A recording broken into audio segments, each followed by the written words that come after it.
Good morning बच्चों। आज का हमारा टॉपिक है ज्योमेट्रिकल प्रोग्रेशन। पिछली क्लास में हमने ज्योमेट्रिकल प्रोग्रेशन और उससे रिलेटेड क्वेश्चन करे थे। आज हम कुछ और क्वेश्चन करेंगे। क्वेश्चन है which term of GP. GP हमें दे रखी है 2, 6, 18 अप टू सोन। फिर उसमें कह रहे हैं which term of GP is 4, 3, 7, 4। यानी आपकी जीपी जो है वो है 2, 6, 18 है up to dash dash dash, यानी आगे तक है ये। और उसमें कौन सी वैल्यू 4, 3, 7, 4 है। उसके बाद आपको बताना है right the explicit formula and as well as the recursive formula for the nth term.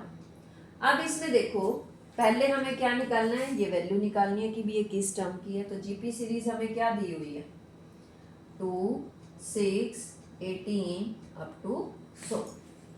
अब इसमें जीपी सीरीज में देखो हमारे पास क्या है, रेशो देखो। पहले फर्स्ट टर्म हमारे पास क्या होगी, यानी ए की वैल्यू क्या है 2।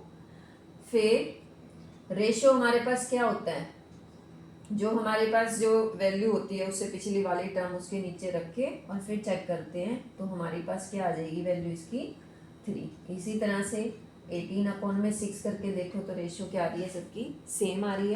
तो ये जीपी सीरीज उसने पहले ही बता रखा है। जीपी सीरीज में रेशो जो है वो सबकी क्या होती है, सेम होती है। अब जो टी एन फॉर्मूला होता है वो हमारे पास क्या होता है, a into R raise to power n-1 होता है। अब देखो हमने पिछले क्वेश्चन जो क्लासेस थी उसमें पढ़ा था, जो एक्सप्लिसिट फॉर्मूला होता है वो क्या होता है, nth टर्म को ही हम क्या बोलते हैं, एक्सप्लिसिट फॉर्मूला बोलते हैं। यानी ये जो टी एन वैल्यू होती है इसको हम क्या बोलते हैं, एक्सप्लिसिट फॉर्मूला। ठीक है, तो ये हमारे पास क्या आ जाएगा, एक क्वेश्चन का आंसर यहीं से आ गया कि जो आपका एक्सप्लिसिट फॉर्मूला है वो क्या है, T N is equal to a into R raise to power n-1। तो अब ये हमारे पास a की वैल्यू हमें क्या दी हुई है 2 इंटू आर की वैल्यू हमें क्या दी हुई है 3 रेज टू पावर n-1। अब इसमें जो टी एन की वैल्यू है वो हमें गिवन है 4, 3, 7, 4, ये आपको दी हुई है। इसमें आपको बताना है कि भी वो कौन सी टर्म है। तो इसमें वैल्यू रखोगे 2 into 3 raise to power n-1। अब इसमें जो ये हमारे पास वैल्यू है 2, आप इसको इस साइड ले आओ, 4, 3, 7, 4 by 2 is equal to 3 into raise to power n-1।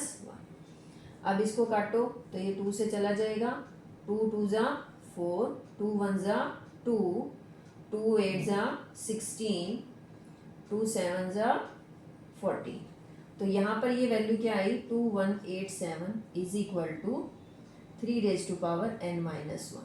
अब इस तरह के जो क्वेश्चन होते हैं उसमें ये ध्यान देना, जो आपकी वैल्यू है 2187 और इधर जो है, अब इस तरह के क्वेश्चन में ये ध्यान देना कि भी जब भी इस तरह से पावर दी होती है तो यहाँ पर क्या है 3 की पावर दी हुई है।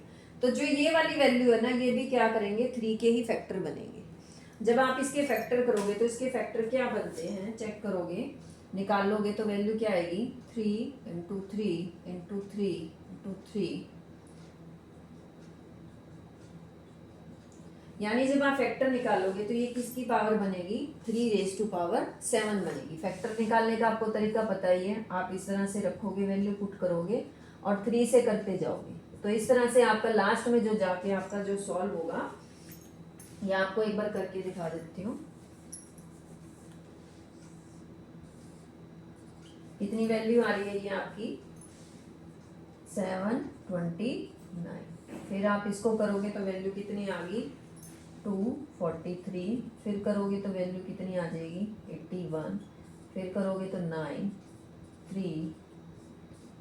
इस तरह से इसके फैक्टर निकलाएंगे।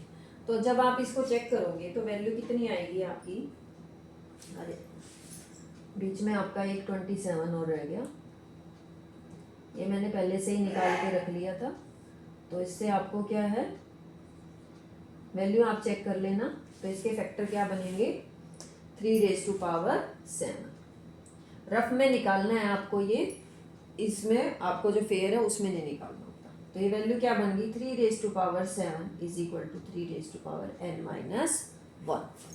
अब इसमें देखो जो आपकी ये वैल्यू है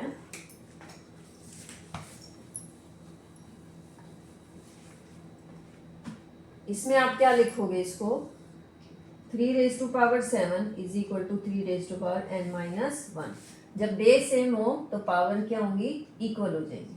तो 7 is equal to n minus 1। यहाँ पर आप लिख सकते हो इफ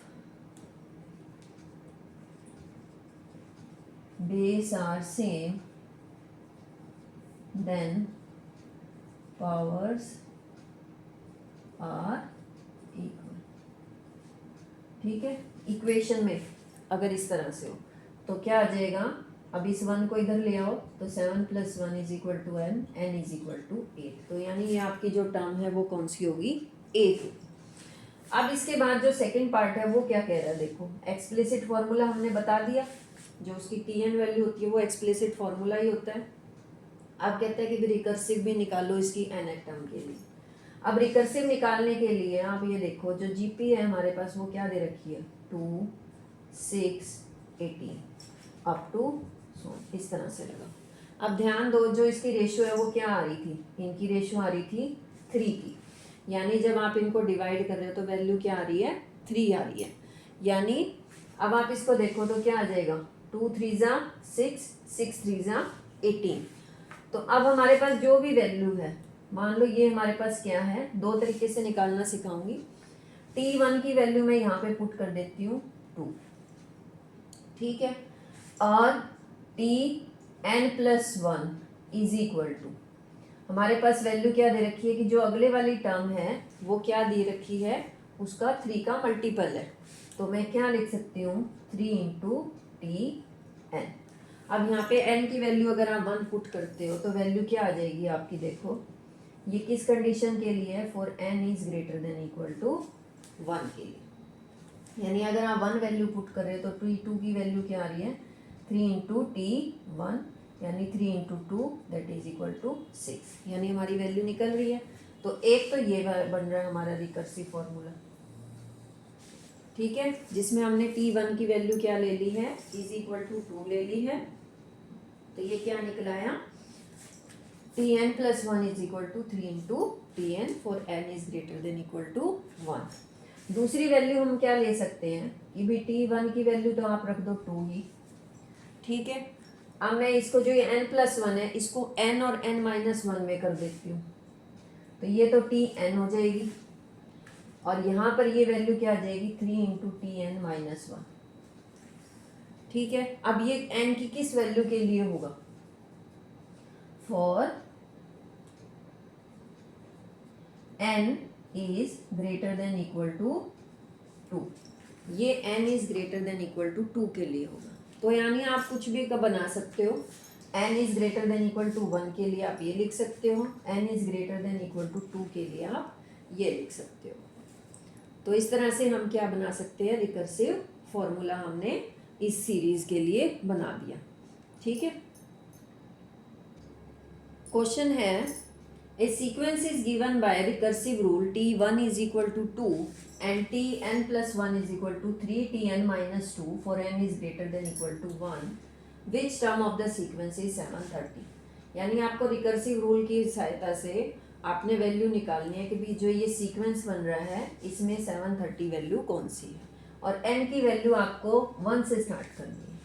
तो अब इसमें देखो t1 जो है वो हमें दिया हुआ है 2 और Tn जो है +1 is equal to 3 Tn-2 for n is greater than equal to 1 के लिए निकालना है।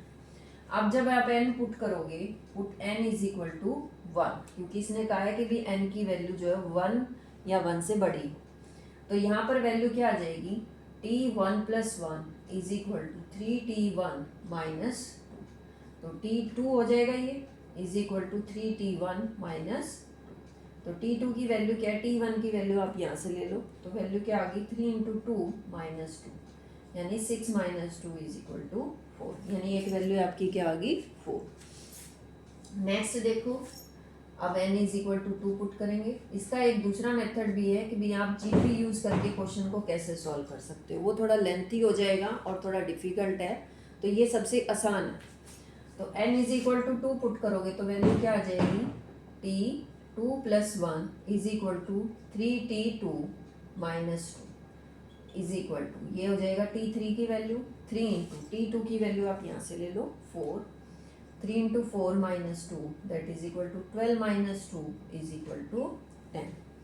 अब पुट करो n इज इक्वल टू 3 के लिए, तो यहाँ पे क्या लिखोगे, for n is equal to 3 t 3 + 1 is equal to 3 t3 - 2, यानी t4 is equal to 3t3 - 2।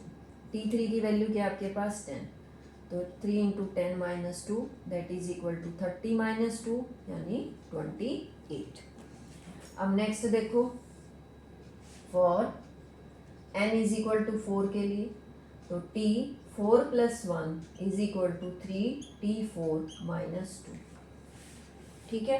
तो यहाँ पे क्या आ गया, t5 is equal to 3 into t4 की वैल्यू आपके पास क्या है 28, तो 3 इंटू 28 - 2। तो अब इसको मल्टीप्लाई करो तो वैल्यू क्या आ गई, 3 8 ज़ा 24, 3 2 ज़ा 6 और 2 84 - 2 दैट इज इक्वल टू 82 हो गया।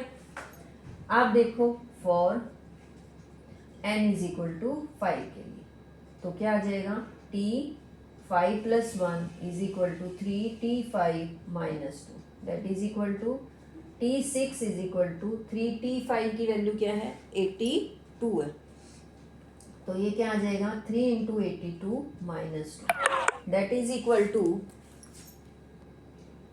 यानी ये हमारे पास वैल्यू क्या आ जाएगी, 3 इंटू 3 2 ज़ा 6, 3 8 ज़ा 24 - 2 दैट इज इक्वल टू 244।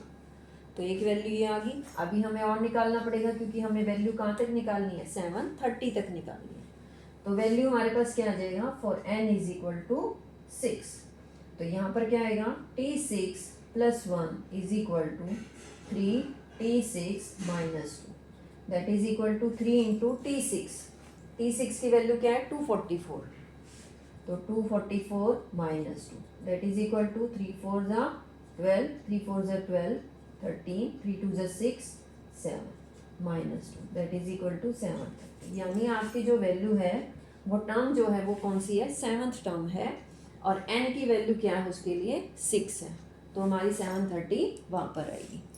अब नेक्स्ट क्वेश्चन है, the 5th term of GP is 1/3 and 9th term is 16/243, find the 4th term. अब GP सीरीज में हमारे पास जो टर्म होती है यानी Tn की वैल्यू होती है वो क्या दी होती है, a इंटू r⁻n - 1 दी होती है। अब क्वेश्चन के हिसाब से उसने कहा कि जो T5 है वो आपकी वैल्यू क्या है, यानी a into r⁵ is equal to 1/3 है, यानी 1/3 is equal to a into r⁴ होगी। इसी तरह से जो आपकी 9th टर्म है यानी T9 जो है वो क्या होगा, a इंटू r⁻n - 1, क्योंकि n-1 है वहाँ पर 9 आ जाएगी, तो 9 की वैल्यू जो वो क्या दी हुई है 16/243 वैल्यू हमें दी है a इंटू r⁸, ये आपको दिया हुआ है। इसके बाद उसने कहा कि 4th टर्म बताओ, यानी T4 की वैल्यू जो है वो क्या होगी, a इंटू r⁴ - 1 यानी a इंटू r⁴, यानी T4 आपको निकालना है। अब इसके लिए हमें a भी चाहिए और r भी चाहिए, तभी हमारी T4 निकलेगी। अब वो हम किससे निकालेंगे, इन दो वैल्यू से निकालेंगे। तो अब इसमें देखो एक वैल्यू क्या दी हुई है आपको, a r⁴ दिया और a r⁸ दिया है, तो हम इसको डिवाइड कर दें, तो डिवाइड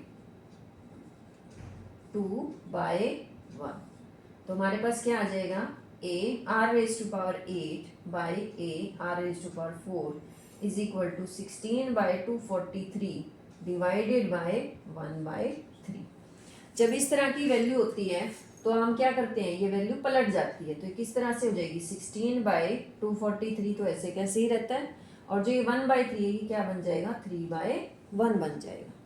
अब इसमें देखो क्या कट रहा है, a से a कट गया, आर रेज टू पावर 4 से कितनी पावर्स घट जाएंगी, 4 पावर हट जाएंगी, तो यानी ये वैल्यू क्या बन जाएगी, आर रेज टू पावर 4। अब ये देखो किससे कट रहा है, इसको 3 से काटो तो क्या आ जाएगा, 3 8 जा 24, 3 1 जा 3। अब यहाँ पर ये वैल्यू क्या आई है, R raise to power 4 is equal to 16/81। तो अब ये किसके, देखो 4 पावर बनानी है क्योंकि सेम पावर होगी तभी बेस इक्वल होगी। तो अब ये किसका पावर बनेगी, 16 जो है वो किसका फैक्टर बनता है, 2 इंटू 2 4, 4 इंटू 2 8, 8 इंटू 2 16, यानी ये तो क्या बन गया 2 की पावर 4, और 81 किसका बन जाएगा, 3 की पावर 4 का। तो यहाँ से क्या आ जाएगा, इसको कैसे लिख सकते हैं, R raise to power 4 is equal to 2/3 raise to power 4। Base equal हो तो हमारे पास क्या आ जाएगा, बेस इक्वल हो तो पावर क्या हो जाएगी, इक्वल हो। अब इसमें देखो पावर इक्वल है तो बेस क्या हो जाएगा, इक्वल हो जाएगा। तो आर की वैल्यू जो है इसमें कैसे करना है, आप इसका क्या करोगे, टेकिंग 1/4 ऑन बोथ साइड, इसको ऐसे लिख सकते हो, taking power 1/4 on both side. जब आप किसी भी इक्वेशन के दोनों साइड पावर्स को या फिर ऐड करते हो, सब्ट्रैक्ट करते हो, या पावर लेते हो या फिर उसका स्क्वायर रूट लेते हो या 1/4 1/5 कुछ भी लोगे तो उसमें कुछ फर्क नहीं पड़ता है। तो ये क्या बन जाएगी 4 इंटू 1/4, और इधर क्या बन जाएगा 4 इंटू 1/4। तो इससे ये क्या हो जाएगी, कट जाएगी वैल्यू, तो यानी आर की वैल्यू क्या आ जाएगी 2/3। अब आर की वैल्यू आ गई, अब हमें क्या निकालना है, ए निकालना है, इसको आप नंबर 3 कर दो। अब इसकी वैल्यू को किसी भी वैल्यू में पुट कर दो, या तो 1 में पुट कर दो या आप 2 में पुट कर दो। हम 1 में पुट कर देते हैं क्योंकि ये थोड़ी सी कैलकुलेशन छोटी है। तो put 3 in first, we get, तो आपको क्या मिल जाएगा, यहाँ से यहाँ पर आप पुट करोगे तो वैल्यू क्या आ गई 1/3 is equal to A into R की पावर जो है वो क्या दे रखी है आपको 4 दे रखी है, तो a into 2/3 raise to power 4। ठीक है, अब इसको सॉल्व करो तो हमारे पास वैल्यू क्या आ जाएगी, a is equal to 1/3 into 3/2 raise to power 4। उधर पलट जाएगी ये वैल्यू, तो हमारे पास वैल्यू क्या आ गई 1/3 into 3 into 3 into 3 into 3 upon में 2 इंटू 2 इंटू 2 इंटू 2। तो अभी देखो यहाँ पर जो वैल्यू है वो एक जो है 3 से 3 कट गया। ठीक है, तो हमारे पास वैल्यू कितनी आ जाएगी, 3 3 जा 9, 9 3 जा 27, 27/16, यानी ए की वैल्यू आपके पास क्या आ गई 27/16। अब देखो ए भी आ गया है और आर भी आ गया है, तो अब हम यहाँ पर पुट कर दें, पुट 3 and 4 in 5th। मैं ये आपको इसलिए मार्क कर रही हूँ ताकि आपको आसानी हो कि मैंने कहाँ पर क्या वैल्यू रखी है। अब मैंने 3 और 4 की वैल्यू यहाँ पुट कर दिया। 3 में तो आपकी आर की वैल्यू है, 4 में आपकी ए की वैल्यू है। अब इसको रखो तो वैल्यू क्या आ जाएगी, ए की वैल्यू क्या है 27/16, आर की वैल्यू आपको क्या दे रखी है 2/3, तो 2/3 का क्यूब, तो वैल्यू क्या आ गई 27/16 इंटू 2/3, 3 टाइम्स लिख लो, इससे आपको काटने में आसानी होगी। अब देखो 3 को आप 27 से करो तो क्या आया 9, फिर 3 से किया तो क्या आया 3, फिर किया तो ये पूरा कट गया। अब 2 को करो तो क्या आया 2 8 जा 2 4 जा 2 2 जा, तो यानी जो आपकी वैल्यू है वो कितनी वैल्यू बची है 1/2। तो यानी T4 की वैल्यू जो है वो क्या आएगी 1/2। आज के लिए बस इतना, अगले कुछ और क्वेश्चन हम नेक्स्ट क्लास में करेंगे।